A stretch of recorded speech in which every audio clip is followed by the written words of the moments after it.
ঠিক হইছস, এখন আর বুঝবো না, যেদিন বিপদে পড়বো সেদিন বুঝবো। ওই মাইয়া পাশে দাঁড়া নাকি ওর বাইক পাশে দাঁড়া, দেখবি বিপদে পড়লে ওর বাবা এসে পাশে দাঁড়াইবো। চল, ওর পড়ে থাকলে কাজ হবো না, কাতে কাজ আছে, আই।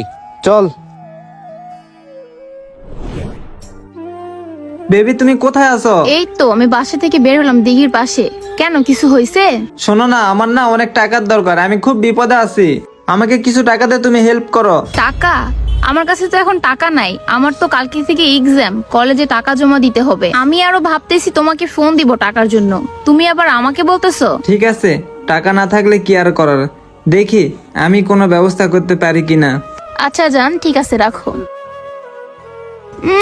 আইসে টাকা নিতে, আমি আর ওর টাকা দিয়ে চলি, ও আসছে আমার থেকে টাকা নিতে। আমার কাছে টাকা থাকলেও তো আমি দিতাম না। বন্ধু তোরা এখানে, তোদেরকে আমি অনেক খুঁজতেছি রে, আমার না অনেক বিপদ, তোরা আমাকে একটু হেল্প কর। বিপদ? তুই আবার কি বিপদে বললি? বন্ধু আমার গাড়িটা না